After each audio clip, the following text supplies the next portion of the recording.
ये स्टेज 1 आप यहाँ तक कह दो, जिसमें आपका G1 स्टेज, S स्टेज और G2 स्टेज आ जाएगा, और दूसरा जो स्टेज होगी वो M स्टेज यहाँ पर हो जाएगी। ठीक है, इसको याद नहीं करना है, सिर्फ आप देख लो, क्योंकि आगे जो हमारी अंडरस्टैंडिंग होगी वो इसी टॉपिक के ऊपर होगी। ठीक है, क्लियर है यहाँ तक? तो सबसे पहली स्टेज को क्या क्या नाम दिया जा सकता है?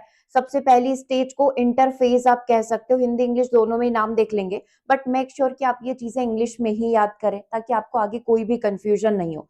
इस वाली जो स्टेज है इसको इंटरफेस कहा जाता है, जो पहली स्टेज होती है, जो सबसे लंबी स्टेज होती है।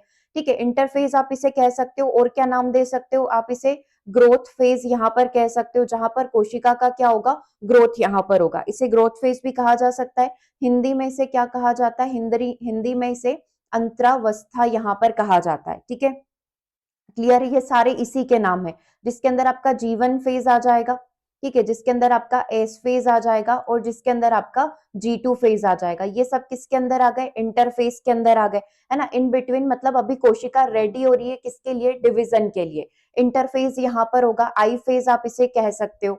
ठीक है, बट कंफ्यूज मत होना। अब लास्ट वाला जो होता है, जहां पर एक्चुअल में सेल डिवीजन हो रहा है, ये देखो, एक कोशिका थी, ये दो भागों में विभाजित हो गई, इसे क्या कहा जाएगा? इसे एम फेज यहाँ पर कहा जाएगा। ठीक है, एम फेज, या फिर इसे अपन क्या कह सकते हैं? मेटा फेज यहाँ पर कह सकते हैं, या फिर इसे क्या कहा जा सकता है? विभाजनकारी फेज यहाँ पर कहा जा सकता है। ठीक है, ये चीजें क्लियर हो गई यहाँ पर, इसमें कोई दिक्कत नहीं है। देखो, सबसे ज्यादा जो समय लगेगा वो इंटरफेज में लगेगा। जैसे कि अपन बोल रहे हैं ना कि शादी होने वाली है, किसी व्यक्ति की शादी होने वाली है, तो शादी तो सिर्फ एक दिन की है, लेकिन उसकी जो तैयारी चल रही है वो 3 महीने तक चल रही है।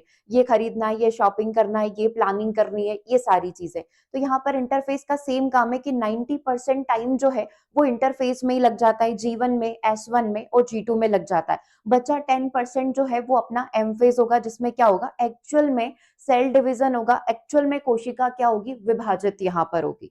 ठीक है, तो अगर ये बेसिक समझ में आ गया है तो यहीं से आप बहुत सारे मतलब 7 से 8 क्वेश्चन तो इन्हीं वाली चीजों से बन जाते हैं।